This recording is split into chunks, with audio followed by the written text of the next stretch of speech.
পৃথিবীর সমস্ত ধনী ব্যক্তি এবং সেলিব্রিটিদের একটা রোলস রয়েস কেনার ইচ্ছা তাদের মনের মধ্যে সর্বদা থাকে। কিন্তু তুমি জানলে অবাক হবে, এই রোলস রয়েস কোম্পানির প্রতিষ্ঠাতার ছোটবেলা কেটেছে খুবই দরিদ্র পরিবারে।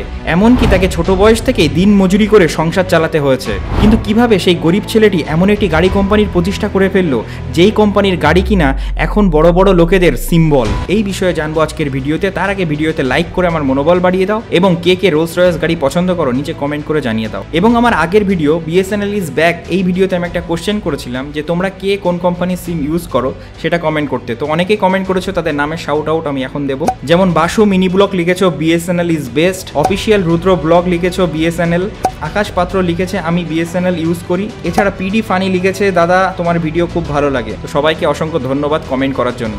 ওকে, তো এবার মূল ভিডিওতে ফেরা যাক। ইংল্যান্ডের একটি ছোট্ট গ্রামে 1863 সালে জন্ম নেয় হেনরি রয়েস।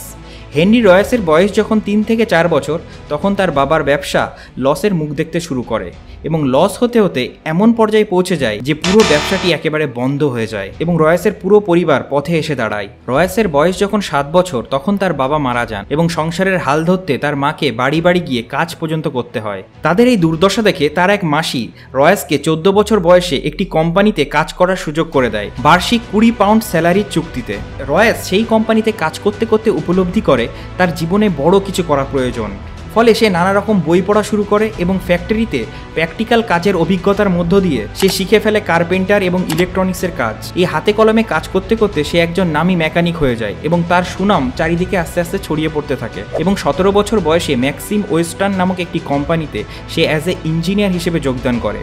সেই কোম্পানিতে কিছুদিন কাজ করার পর কোম্পানির আভ্যন্তরীণ গোলযোগের জন্য সেই কোম্পানি আস্তে আস্তে বন্ধ হয়ে যায়। এরপর রয়েস ঠিক করে আর কোনো কোম্পানিতে নয়, এবার নিজের কোম্পানি খুলবে সে এবং সে FH রয়েস নামে একটা কোম্পানি খুলে ফেলে এবং এই কোম্পানিতে সে ARC ল্যাম্প, বাল্ব হোল্ডার এবং ইলেকট্রিক ডোরবেল বানাতে শুরু করে।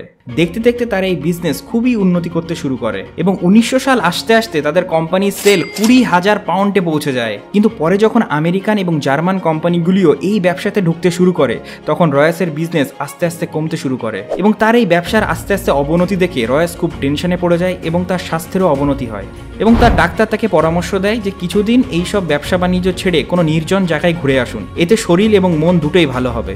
রয়েস তার ডাক্তারের পরামর্শ মেনে নিয়ে তার নতুন কেনা ডেকোভিল গাড়িতে করে বেরিয়ে পড়ে ছুটি কাটাতে। যখন সে গাড়িতে করে যাচ্ছিল, তখন সে লক্ষ্য করলো যে এই গাড়িতে প্রচণ্ড আওয়াজ হয় এবং গাড়ি খুব তাড়াতাড়ি গরম হয়। আসলে সেই সময়কার সব গাড়িতেই এই সেম প্রবলেমটা ছিল। ঠিক তখনই তার মাথায় একটা প্ল্যান আসলো। সে সিদ্ধান্ত নেয় সে এই গাড়িটিকে রিডিজাইন করবে। রিডিজাইন সম্পূর্ণ করার পর সে দেখলো সে ডেকোভিলের থেকেও একটা ভালো গাড়ি সে বানিয়ে ফেলেছে। রয়েস তখন বুঝতে পারলো যে এই গাড়ি যদি সে নিজে বানিয়ে বিক্রি করা শুরু করে তাহলে সে খুব ভালো মুনাফা লাভ করবে। ফলে সে আরও কয়েকজনকে মিলে একটা টিম বানালো এবং তাদের সবাইকে লাগিয়ে দিল এই গাড়ি বানানোর কাজে এবং দেখতে দেখতে তারা সবাই মিলে 10 হর্স পাওয়ার এবং 2টি সিলিন্ডার বিশিষ্ট একটি গাড়ি তারা বানিয়ে ফেললো এবং এই গাড়িটিকে 1904 সালের এপ্রিল মাসে প্রথম রাস্তায় চালিয়ে টেস্ট করা হয় এবং এই গাড়িটি তার প্রথম টেস্টেই 50 কিলোমিটার ডিস্টেন্স বিনা বাধা স্মুথলি অতিক্রম করে ফেললো। এই গাড়িটি মার্কেটে অন্য সব গাড়ির মতো না বেশি আওয়াজ করত, না বেশি গরম হতো। এই টেস্টটি সফল হওয়ার পরে রয়েস এবং তার সঙ্গীরা মিলে আরও কয়েকটি এমন সেম গাড়ি বানিয়ে ফেললো। কিন্তু রয়েস বুঝে উঠতে পারছিল না কিভাবে সে এই গাড়িগুলিকে সারা বিশ্বের বাজারে পৌঁছে দেবে। রয়েস যখন তার গাড়িগুলিকে একটি কার এক্সিবিশনে প্রদর্শন করছিল, তখন তার সাথে পরিচয় হয় চার্লস রোলসের। চার্লস রোলসও ছিল গাড়ির ব্যাপারে খুব প্যাশনেট এবং সেও এমন একজনকেই খুঁজছিল। এই দুজন মিলে 1906 সালে তাদের একটি কোম্পানি প্রতিষ্ঠা করে এবং নাম দেন রোলস রয়েলস। প্রথম দিকে তারা 4টি হর্স পাওয়ার সম্পন্ন গাড়ি তৈরি করে, 10, 20, 15 এবং 30 হর্স পাওয়ার সম্পন্ন। কিন্তু তাদের কোম্পানি বিশ্বের দরবারে সেইভাবে পরিচিতি পাচ্ছিল না। ফলত তাদের গাড়িগুলিকে মার্কেটিং করার জন্য তারা ঠিক করে তারা বিভিন্ন কার রেসে পার্টিসিপেট করবে। সেই সময় সবথেকে জনপ্রিয় কার রেস ট্যুরিস্ট ট্রফিতে তারা অংশগ্রহণ করে এবং তারা সেই রেস জেতেও।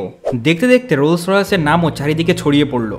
কিন্তু তাদের নাম মোটামুটিভাবে ছড়িয়ে পড়লেও তারা সেই গাড়ির বাজারকে ঠিক সেইভাবে ক্যাপচার করতে পারছিল না এবং ঠিক তখনই তারা 6 সিলিন্ডার বিশিষ্ট এবং 40 হর্স পাওয়ার ক্ষমতা সম্পন্ন একটি সিলভার কালারের গাড়ি তৈরি করে এবং এই গাড়িটি এতটাই স্মুথ এবং এতটাই সাইলেন্টলি চলে যে তারা এই গাড়িটির নাম দেন সিলভার গোস্ট এবং এই গাড়িটি সেই সময় ব্যাপক জনপ্রিয়তা লাভ করে এবং তারপর রোলস রয়েসকে আর পেছনে ফিরে তাকাতে হয়নি। কিন্তু 12 জুলাই 1910 সালে একটি প্লেন দুর্ঘটনায় চার্লস রোলস মারা যান এবং তার মারা যাওয়ার পর হেনরি রয়েস খুবই শোকাহত হয়ে পড়ে এবং সে নিজেও খুব অসুস্থ হয়ে পড়ে এবং সেই সময় রোলস রয়েস কোম্পানির বিজনেস অনেকটাই পড়ে যায়।